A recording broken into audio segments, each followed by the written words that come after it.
Hello everyone, कैसे हो आप सब। स्वागत है आपका ड्रीम्स मोटिव पर।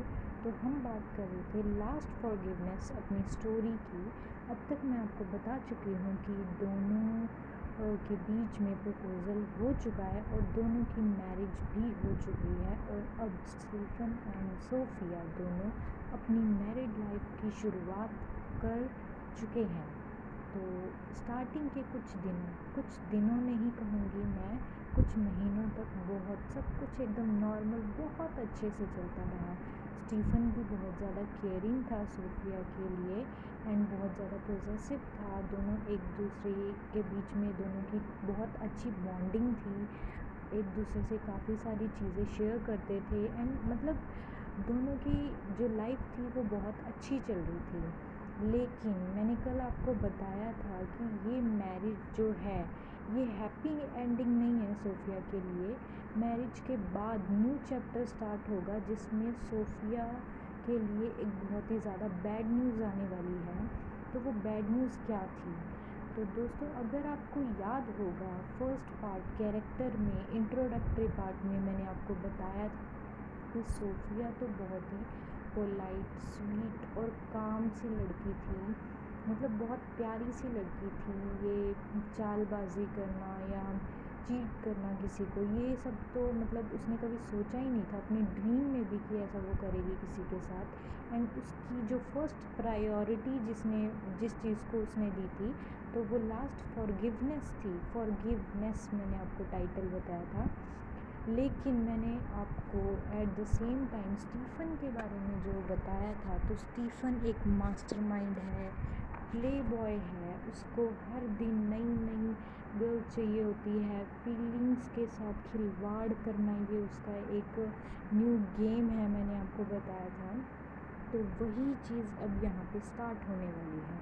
तो कुछ महीनों तक तो सब नॉर्मल चलता है, बहुत अच्छे से चलता है। लेकिन after 6 months of their marriage एक बहुत ही ज़्यादा अजीब सी चीज़ होती है। वो अजीब स्टीफन के लिए नहीं है, वो सोफिया के लिए एक बैड थिंग है। और वो बैड थिंग ये है कि कंपनी में स्टीफन की कंपनी में जो है एक न्यू एम्प्लॉय आती है। उस एम्प्लॉय का नाम है तानिया। नो डाउट एम्प्लॉय जो तानिया है वो बहुत ज़्यादा खूबसूरत है, देखने में बहुत अच्छी भी है। बट इस खूबसूरती के पीछे जो है एक मास्टरमाइंड छिपा हुआ है, ये किसी को भी नहीं पता था। और ये मास्टरमाइंड लड़की स्टीफन और सोफिया दोनों की लाइफ को किस तरह बर्बाद करके रख देगी, ये बहुत इंटरेस्टिंग चीज़ होने वाली है आगे आगे चल के स्टोरी के अंदर। तो पहले तो एकदम नॉर्मल रहती है बहुत अच्छे से, लेकिन पता नहीं क्यों उसकी एक एक चीज़ स्टीफन को अट्रैक्ट करने लग जाती है। और ये अट्रैक्शन एकदम नॉर्मल तो नहीं है, क्योंकि इस अट्रैक्शन का इफ़ेक्ट जो है स्टीफन की मैरिड लाइफ पे बहुत ज़्यादा पड़ रहा था। अब सोफिया उसके लिए वो प्रायोरिटी जो फर्स्ट प्रायोरिटी उसने दी हुई थी वो नहीं रह गई है। सिर्फ बहुत नोक झोंक, छोटी छोटी चीज़ों पे लड़ाई झगड़े करना और छोटी छोटी चीज़ों पे गुस्सा होना, ये जो पहले स्टीफन की हरकतें थी, जो पहले वो किया करता था, वो उसने अब फिर से स्टार्ट कर दिया है। बहुत छोटी छोटी चीज़ पे लड़ने लग जाता है वो सोफिया से, उसकी बात को सीरियसली नहीं लेता है, उसके साथ टाइम स्पेंड नहीं करता है। पता मतलब जो पहले उसका नेचर था वो उसका फिर से स्टार्ट हो गया है। किसके आने की वजह से? उस न्यू एम्प्लॉय के आने की वजह से। लेकिन अब तक इस स्टोरी में एम्प्लॉय तानिया की कोई मिस्टेक नहीं है, वो अपना काम बहुत नॉर्मल अच्छे से कर रही है। उसने ऐसा कुछ नहीं किया है जिसे हम उसको ब्लेम करें। ये तो स्टीफन की ही खुद की बेवकूफ़ी है जो वो अपनी पुरानी बैड हैबिट्स को फिर से अपनी लाइफ में जो है एंट्रेंस दे देता है, अपनी उन बैड हैबिट्स को जिन्हें वो छोड़ चुका था। तो यहाँ पर गलती हम बताएंगे तो ये गलती है सरासर स्टीफन की ही गलती है। तो धीरे धीरे जो है मिसअंडरस्टैंडिंग 1 2 3 4 करते करते बहुत ज़्यादा ही बढ़ जाती है। और अब एक टाइम ऐसा आ चुका है, ऐसा मतलब ऐसी स्टेज आ चुकी है कि दोनों मतलब सोफ़िया बहुत ज़्यादा अपसेट है कि एकदम से सडनली ये क्या हुआ है, एकदम नॉर्मल और बहुत अच्छी सी लाइफ चल रही थी, तो एकदम से ये सब क्या हो गया।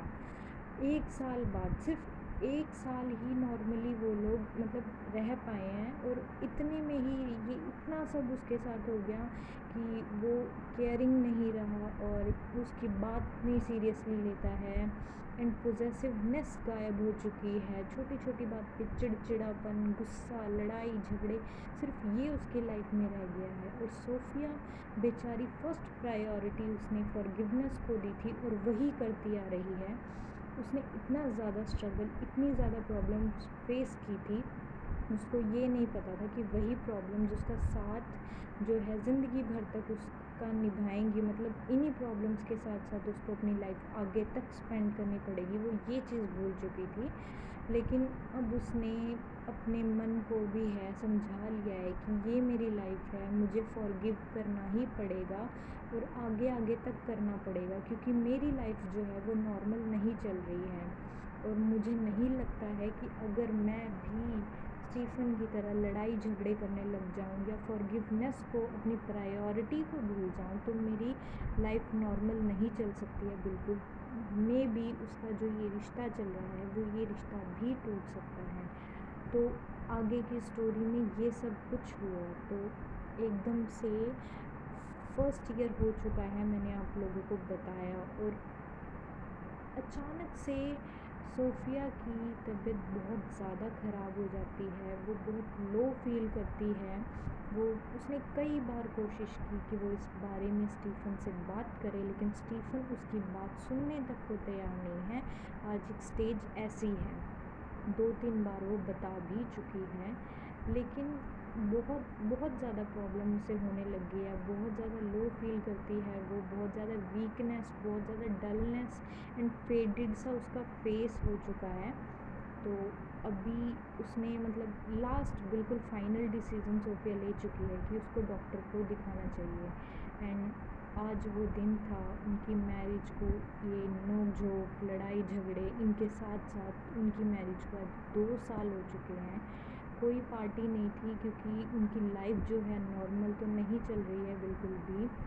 लेकिन हाँ, आज का दिन सोफ़िया का हॉस्पिटल में गुजरा है, और हॉस्पिटल से आने के बाद वो आ चुकी है, बहुत ज़्यादा अपसेट है, चेकअप करवा चुकी है, और जैसे ही उसने अपना होम में, अपने हाउस में आके एंट्री ली, दरवाज़ा खोला और अपनी रिपोर्ट्स जो वो लेकर आई थी हॉस्पिटल से, उसने कबर्ड में रखी ही थी कि उसको एक वेडिंग गिफ्ट मिल गया, और वो गिफ्ट कुछ ज़्यादा अच्छा नहीं था, कुछ इतना कोई स्पेशल चीज़ नहीं थी जिससे हमको या सोफ़िया को खुश होना चाहिए।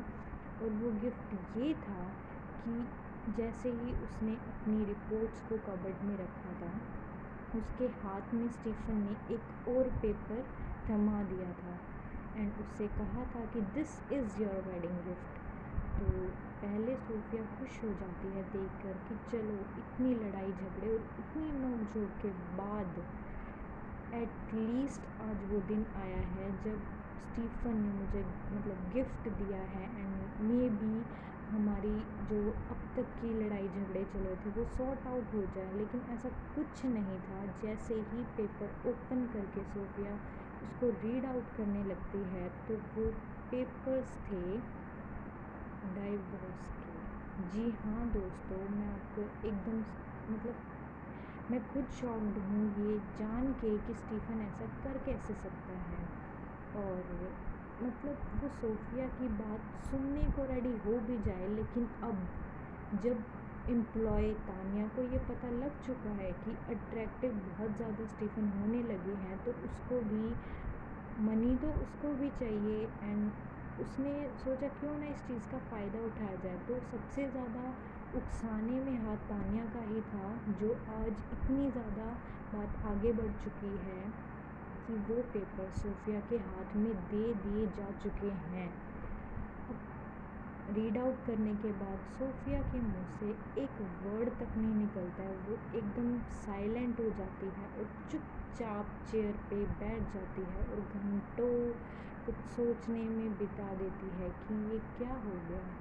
उसने कभी नहीं सोचा था कि ऐसा कुछ उसकी लाइफ में होगा या ये मोड़ भी उसकी लाइफ में आएगा, ऐसा कि उसको इस सिचुएशन से भी डील करना पड़ेगा।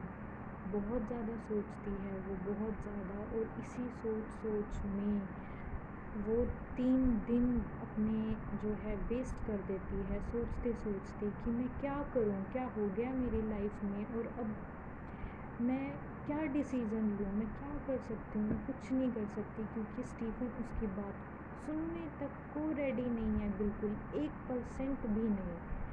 तो दोस्तों, जिस बैड थिंग की मैंने बात की थी, जिस बैड न्यूज़ की मैं आप लोगों को बात बता रही थी सोफिया के लिए, तो वो बैड न्यूज़ ये थी। अब आगे आगे सोफिया का रिप्लाई क्या होगा, सोफिया ने क्या डिसीज़न लिया है, क्या वो रेडी है इस चीज़ के लिए, क्या वो भी स्टीफ़न के इस डिसीज़न से रेडी है, सहमत है वो, ये मैं आपको बताऊंगी कल एक न्यू पार्ट के साथ। आई होप आपने इस पार्ट को काफ़ी अच्छे से एंजॉय किया होगा। एंड हाँ, ये थोड़ी सी सैड थिंग है, बहुत ज़्यादा, मतलब कुछ अच्छी न्यूज़ तो नहीं कह सकते हैं हम इसको, बट पता नहीं आगे क्या होगा क्या नहीं होगा, लेकिन मैं इतना ज़रूर कह सकती हूँ